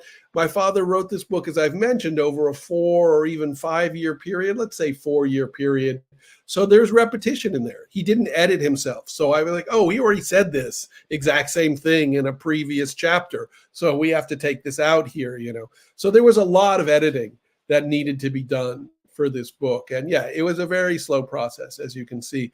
But the incredible thing is, and I think that you've related to this, is that this book was written 30 years ago, and it's so incredibly prescient for our society Yes. today. All of the problems he discusses and all of the solutions he offers are so in tune with our society today in 2024, when this book was probably, he finished writing the last word of it in 1992, and he started writing it in probably 1989. Wow. Yeah. What because you mentioned your mother's involvement in the book, and she had helped him with his other writings as well. Yes. Um, Yes. Yeah, I write that in the afterword. Yeah. yeah, and she actually has some books of her own that she's contributed to. Well, one Well, with my father. I don't think they no. co-authored a book called The Nurse and no. Which the book that they co-authored has a rather longer academic title. I mean, it's out of print. Obviously, you could get it on, Amazon or whatever. I actually, working with a online retailer, offered some things to do with my father if people were interested in sort of these specialty items. Like I have copies of his books, from his library and stuff like that. But obviously, I'm a bad capitalist because I can't think of the URL right now. Um, it's it's terrible. If you do a search for Morrie Schwartz and some of the names of his books, or I also have like photographs and video. I have a lot of videotape. So I edited one little clip of him that has never been released. And if people wanted it, they could get it there, that sort of thing. But getting back to your question, so my mother did co-author one book with my father, and she edited all of the books, some of which she got credit for and some of which she didn't get credit for. So the first book my father wrote, The Mental Hospital, he wrote it with the very renowned psychologist Alfred Stanton at the time. It came out in 1954. My mother edited that book, but they didn't, include that in the credits. And then the rest of the books my father wrote either credited my mother as the editor or co-author. So there were a number of books after that one. So she was very familiar with his voice, and she was in the same field. My mother was a social psychologist as well. She got a PhD in sociology, and she worked in the psychiatric clinic at MIT. So she was basically in the same field as my father, and extremely important in pushing his academic career forward. They were really a pair that way. They were both academics. They were married for 45 years or whatever it was. Well, I want to talk about you for a minute. How have your dad's words impacted your career as a filmmaker and producer? Yeah, I mean, in some ways it's hard for me to answer because art and life, how do they relate to Right. each other? I would say my father's words have impacted me hugely as a person. Obviously, not even necessarily his words, but just growing up with him as a father and what learning by example. He was very concerned with people. He was concerned with treating them right, being kind, living harmoniously with other people. And I mean, I think I took those things on board. In terms of the films that I've made, well, I think that some of them, I mean, I'm just a producer. Most of the films that I've worked on have been the brainchild of the director or somebody else, and I've just helped them. But I do think the projects that I've chosen, look at characters in an interesting psychological way, and sympathetic. There's a film that really relates to this, and one of the first films I was a producer on, called Putty Hill. It got a lot of great reviews when it came out, but of course the box office is tough in this country. Yeah. Came out in 2010. New Yorker chose it as one of its top films of 2010 by a great filmmaker named Matt Porterfield. His next film played at Sundance. So he had some success as a filmmaker, but this film looks at characters who are teenagers and makes a very interesting psychological, it's a very serious film actually, psychological portrayal of them. And I think that film relates to, my personality and how it was shaped by my father.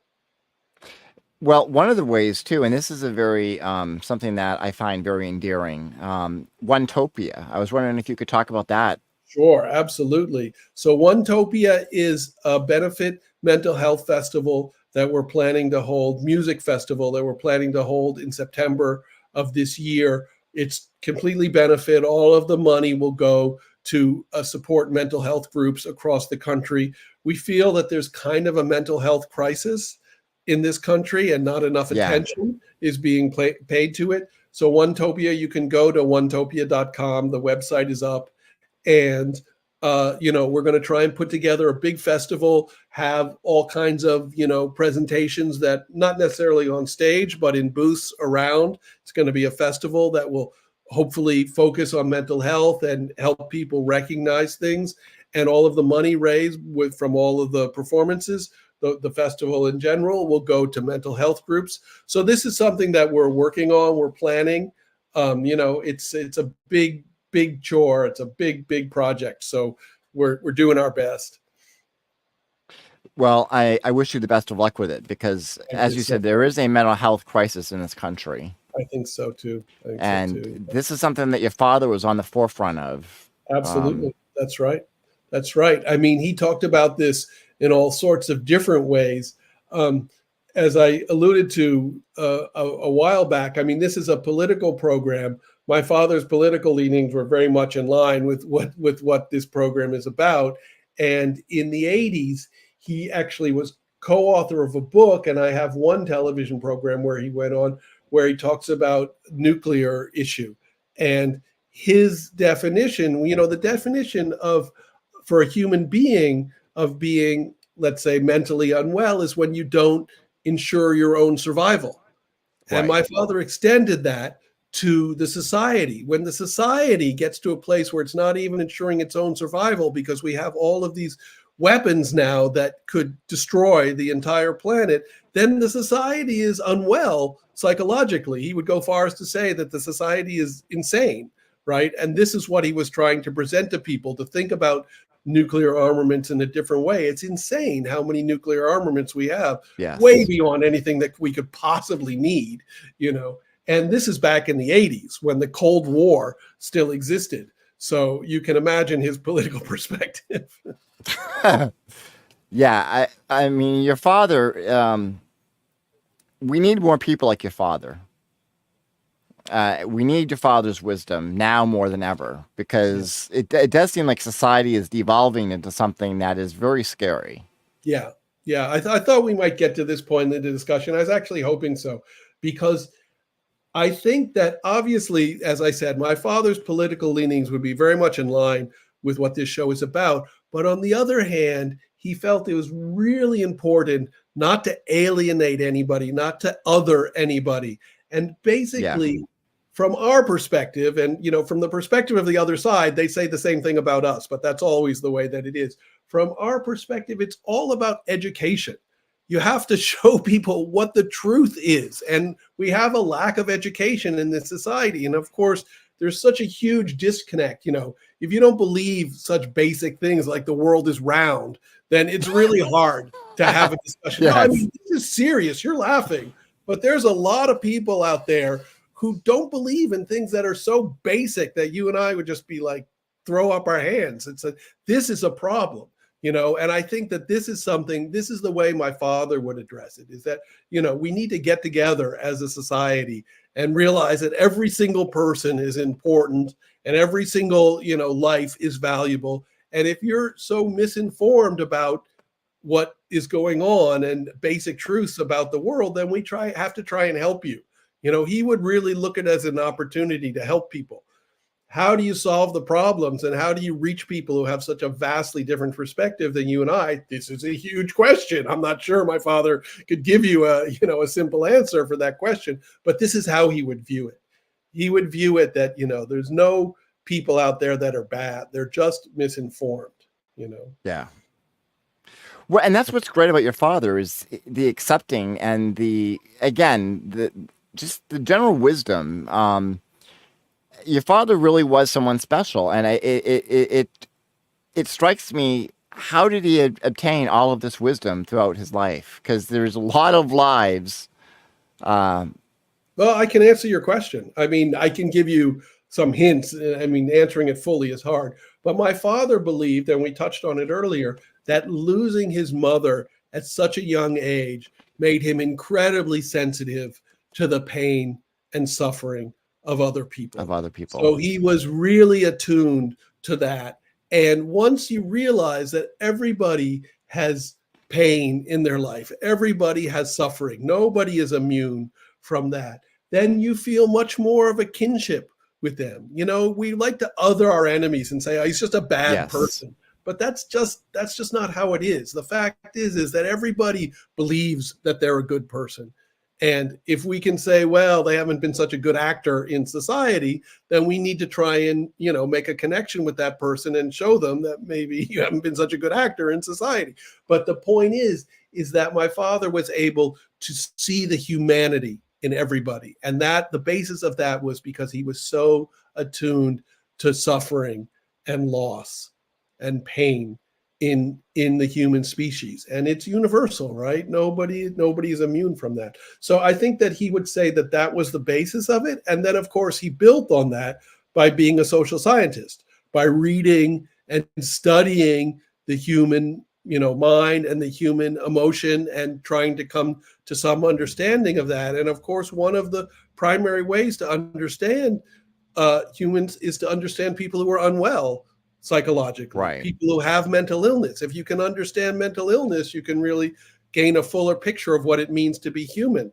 And that was really the focus of his whole life. I mean, you know, my father went to night school as a young man because the family was in, you know, dire poverty, and he had to work during the day to support his brother who had polio, my uncle David, who passed away about 7 years ago. And 8 years ago, he did incredible for a guy who grew up with polio and severely or significantly disabled. I think he made it to 95, which is pretty amazing. Wow. But the point is that my father had to work as a young man, and, you know, finished night school with distinction, was able to go to graduate school, and from there was able to get a PhD and become a recognized person in his field. And his whole study was, you know, essentially, I think he would tell you his whole field of study is, what does it mean to be human? You know, and he often talks about that in Tuesdays with Morrie. He talks about it in the Wisdom of Morrie. He talks about it in many talks that I have on videotape, in lots of his writings, in his academic perspective, and also in his general, you know, non-academic perspective. That's the basis of what he's investigating. What in the book do you find most enlightening? What's your favorite part of the book? Yeah, it's a tough question because there's so many different parts of the book and so much in there. I mean, you know, the first half of the book, it's not even half, maybe the first couple of chapters, my father's really writing about himself and what I touched on, and sort of the struggle as an elderly person. He writes about his illness. He writes about his worries and stuff like that. So that some of that was very enlightening about him. I mean, some of those things I knew already. This put them in a finer perspective. The later chapters are more techniques and, you know, how to become more engaged with society, how to strengthen your relationships, things to do. And that's probably, you know, offered more for me personally, because I can employ some of the things my father discusses if I haven't already, you know.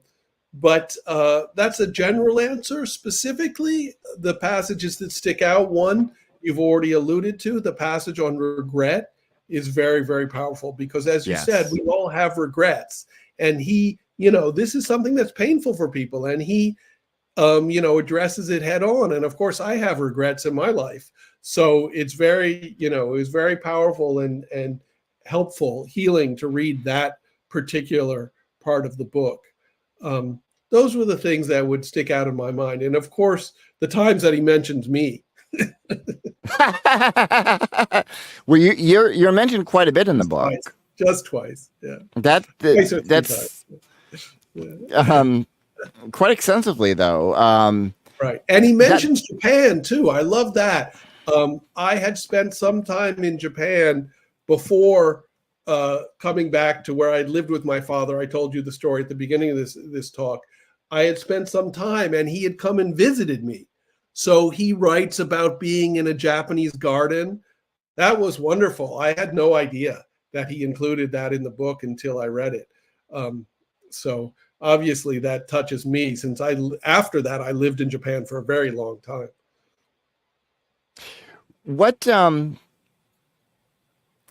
what do you think your father did when confronted with ageism that, because you encounter, I mean, I didn't necessarily take this, get this from the book. You would mention that your father was a victim of ageism, forced Sure. to retire. That's right. When your father confronted those issues, how did he do that? Well, I mean, I think that the answer to that question is in this book. I mean, part of what he did was write this book, and he writes about confronting ageism. He writes about the psychological process of first realizing that people view him as an aged person, as an aging person. Second, figuring out that he's not necessarily comfortable with that, and then third, exploring why he's not comfortable. That's the whole story of this book. Yes. And coming to a point where he realizes I need to discard these ageist ideas that I've internalized. You talked about this in your introduction. I thought very, very astutely that people internalize these ageist ideas, and that is a huge part of the problem of ageism. It's one thing if society, puts it out there on people, that's bad. But once people internalize it, that's really the death knell, that they think, oh, I'm not worth anything anymore. I don't have anything. Once you think you don't have anything to offer people anymore, your life is essentially over. At least that's what my father would say. So that is really a big problem, people internalizing ageism. And that's, what my father examines in the first part of the book. And he's basically encouraging people to reject ageism, reject that idea, figure out if they've internalized it. And, if they're an elderly person in that time, they probably have internalized it, at least to some extent, and dig that out of there and discard it and start with a new, attitude, a new approach that rejects ageism. I think that's a big part of the psychological insight of this book. And then it goes on, as we've discussed, to offer techniques and ideas and things that you can do. But I think that's what, how my father would respond to that question of how did he, deal with ageism once he realized what a huge issue was. And he was very attuned to social issues, as I've mentioned already, and political Right. issues, but not so much ageism until he was forced to, right? Before the age of 70, he was this very active, very energetic, very joyous university professor. And it never occurred to him, I don't think, that somebody who's 66 may be viewed differently than somebody who's 46 or 36 or 26. Just didn't occur to him because he didn't look at life that way. He looked at, people individually. So when it was rammed home to him that this is something that society does, it kind of came as a shock. And that's when he had to investigate himself as well. Now, do you think that ageism is going to kind of change as the baby boomers kind of come in? I mean, because for the first time ever, we're going to be having a large percent, I think 55% of the population is soon going to be quote unquote elderly. Yeah. Do you think that's going to have a huge impact on ageism? Well, I mean, it's like multi-layered question. Of course, it's going to have an impact. Is it going to have a positive impact is the question that I think you're asking me. And I'm not so sure. I mean, I'm an optimistic person. I like to be optimistic. There's a lot of things in our society that it's difficult to be optimistic about. Yeah. Right now. But the point is that just because a large percentage of our, population is over a certain age, I don't think that will necessarily address the issue. And as you well know, there's a lot of pushback against boomers. I mean, even boomer is considered an insult at this point because of the world that we live in. People want to say, oh, it's the boomers' fault, which is, of course, ridiculous. It's no one individual's fault. It's much more the system that is developed from hundreds of years of human politics and economics that we live under. It's ridiculous to point to one person or one generation and say it's their fault. This is collectively what we've created as a human society for the last 3,000 years, 5,000 years, whatever you like. But there is this, pushback and this negative feeling towards boomers, the baby boom generation.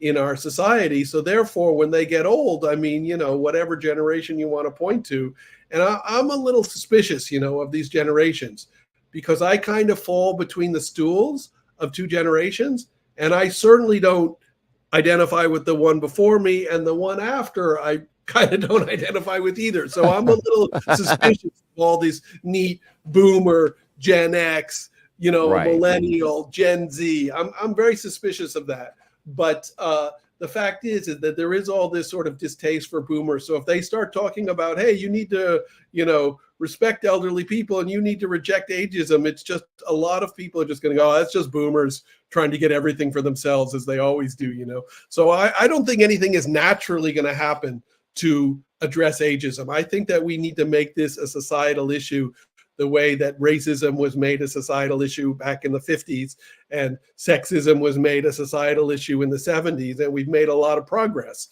on those issues. We're not perfect, still have a long way to go, but it's hard to argue that we haven't made progress since the 1950s, or the 1970s.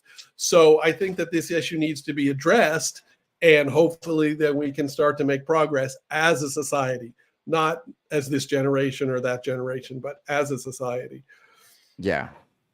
Well, I was hopeful until you did. Oh, I've shattered your illusions. Oh no. No, my hope is that, as at least from an economic standpoint, we're going to have to address our aging population. And I guess it is scary to guess what direction that's going to take, because we don't have the infrastructure or services to service the elderly to accommodate for their needs. I agree. And that's part of what scares me too, is these lack of resources and sort of like, what do you do? It's every man for himself at this point. Sure. I mean, I would put this to you. I think that it's one of those things where, it's a not necessarily a circular problem, but if we could address it and get people to realize that we have this incredible resource that is going to waste, people over a certain age, we're not taking advantage of their experience and their knowledge and their understanding of things. If that understanding were to come to pass, the resources are readily available. We can access the resources as soon as society understands this is going to be beneficial for society. So to me, it's not about resources. It's always about consciousness. And I think I'll try and put a more positive spin on it, hopefully put you back in the positive direction. I think that we are moving in that direction as a society. I mean, not necessarily because of politics or Joe Biden. I'm not sure he's really helping, to tell you the truth. But I think as a society, we're moving in that direction. Like, oh, people over a certain age can be competent. They have experience. They have knowledge that younger people don't have. I think people are coming to understand that more. And I think, I mean, I've been going all around the country talking about this book and talking exactly about this, about trying to combat ageism and understanding that's an issue. And I've been getting fantastic responses from, audiences of all ages. So I hope to keep doing that, Well, we're almost at that time of the program. I want to thank you for your time. And I wanted to ask if you could just kind of give our listeners a pitch of the book and where they can find the book and why they should get it. Sure. So the book is called The Wisdom of Morrie, Living and Aging Creatively and Joyfully, by my dad, Morrie Schwartz, who's well known from Tuesdays with Morrie book, play, and movie. He addresses how prevalent ageism is in our society. He offers ways in which you can investigate it and see if it exists in yourself, and plenty of techniques to live more vibrantly, more creatively. The book is filled with ideas for people of all ages to live vibrantly and creatively. I think that anybody can find something in there which is going to enrich their life. I have a website, wisdomofmorrie.com, just like the title of the book, but the wisdomofmorrie.com. There's plenty of links in there where to find the book. Of course, you can find it at major booksellers. You can order it from online book uh, online retailers. People don't like me to say the exact name of him because, you know, it's giving them an advantage, but we all know what the major online retailer is. Nobody has to say the name of it. We all know what the major bookstore is in this country. I mean, I would, you know, love to tell people to go to an indie bookstore to buy it. We have a wonderful indie bookstore in my hometown, which is Brookline, Massachusetts, called the Booksmith, the Brookline Booksmith. So there's indie bookstores all over the country. You can order it online.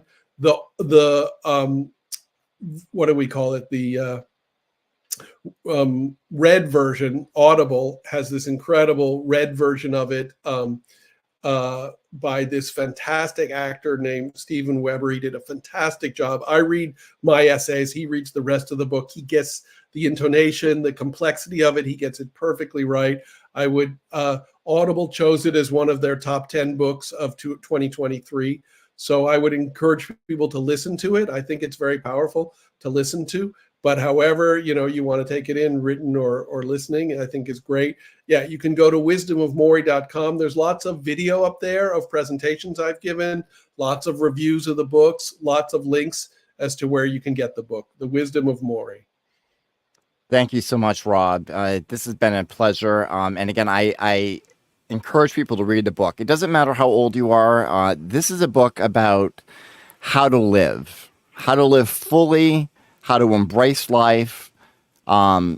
It really helped me to address a lot of my fears.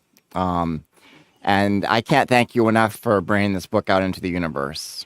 Well, thank you for having me on the program. I'm so happy that you feel it helped you personally. And please tell your friends about it. What I tell everybody, I mean, you're a media personality, so you have more reach than most people. But please tell your friends, and please write a review, whatever platform. And sometimes I mention the platforms, you know, Goodreads or on Amazon or on any other platform that you can write a review, because the reviews really help.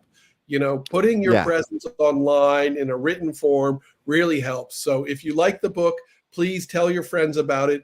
Please write a review. And please, I mean, if you have any connection with senior communities, there's senior communities all across the country. Please introduce it to them. And that's what I'm trying to do right now. Yeah, I'm going to get my mother a copy of the book. Thank you. To have her read. Amazing book. Again, thank you so much for your time and for joining us. And I wish you the best of luck with the book and with Onetopia as well. Thank you. And again, we thank might have you so to come much. back and do another program when Onetopia is about to come out. Oh, please. I'd love to have you back. That would be awesome. Please reach out to me. I'll reach out. Thank you so much. Thank you so much. This has been Wisdom of Morrie, ladies and gentlemen. Thank you.